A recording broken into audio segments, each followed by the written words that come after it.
Hi guys, welcome back to my channel. So good morning po sa inyong lahat.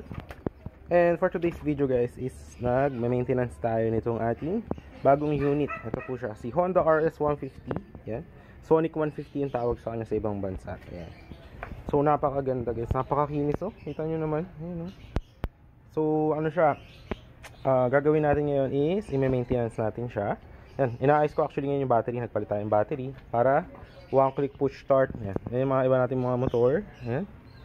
Yan, Ducati natin for sale. Tsaka to, yung Ducati may pumunta nung nakaraan. Kaso di kami nagkasundo sa presyo. So yan. Ito CBR, Honda. Yan. Ito Honda rin na Sonic 150. Yan.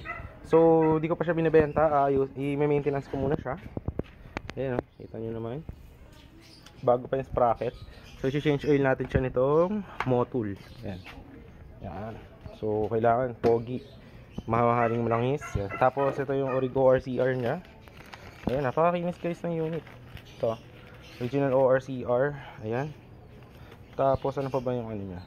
So ang ginagawa ko ngayon, pinalitan ko ng battery. Ayan, nagpalit tayo ng battery para isang push start lang siya. So inayos natin yung kaha. So lilinisan natin. Walang tagas guys. Ayan, walang leak. Napakatahimik ng engine. Yan. Tapos gumagana yung push start, lahat gumagana sa wiring, speedometer. Ayan. Tapos ano pa ba yung mga ano nya?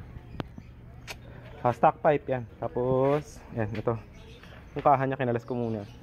So mamaya i-bleed natin yung brakes. Ayan.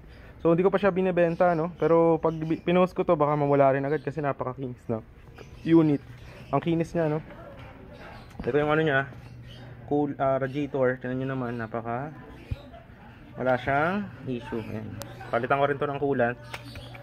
Ayan siya. Ayan o. Kita nyo naman. Diba? Napaka linis. Walang halo ng tubig at langis. Ayan. Tapos ano ba yung mga kailangan natin i-check? Ito. Ayan. Yung head nya. Gumagana lahat. Headlight. Ayan. Yung mga ganyan. So start natin siya. Ilang sara muna natin itong radiator cup.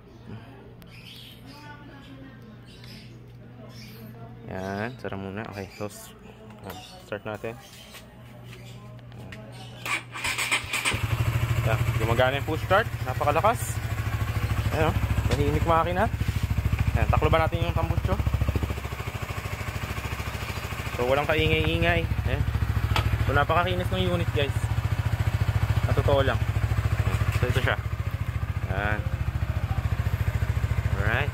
So, change oil natin siya. Palitan muna natin siya ng langis. Tapos, yun lang muna yung update. Pero di pa natin siya binibenta. Kasi maganda masyado yung unit pag gamitin ko muna.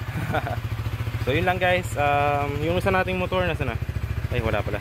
So, yun lang guys. See you sa next video.